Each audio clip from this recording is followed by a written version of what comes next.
Ég heiti Sandra Mjöll og ég framkvæmdastjóri Platon Líftækni sem líftæknifyrirtæki sem ég stofnaði með leiðbeinendum mínum úr doktorsnáminu mínu. Ég starfa einnig sem aðjúnkt hérna við Háskóla Íslands, í læknadeildinni og kenni lífeindafræðinemum og ég kenni aðallega mannerfðafræði, líffræði stofnfruma og svo flutning á vísindaerindum, svona fyrir unga vísindamenn.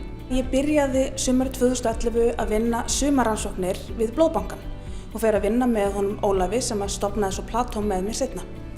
Og þá var ég nýlega búin með BS-gráðu og ég vildi ekki fara að vinna við blóðtökur á spítalanum, heldur prófa rannsóknir og ég kem hérna inn og við byrjum að vinna með blóðflugur og hvort við getum nota þær til þess að rækta stofnfrumur. Og á þessum tíma var ekkert svo mikið fjármagn til eða ekkert til að þess að gera neina rannsóknir, þannig við endum í rauninu í ruslinu í Blóðbankann.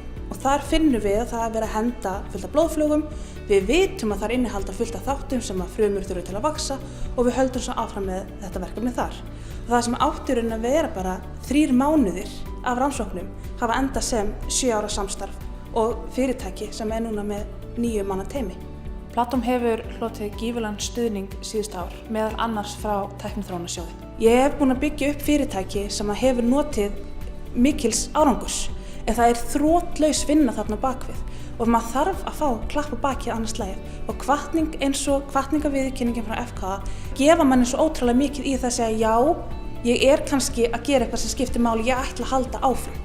Fyrir ungar konur sem vilja skara fram úr, þá skiptir fyrst og fremst máli að horfa inn á við áður maður tekur ákvörðun og finna hvað það er sem maður raunverulega vill ná fram.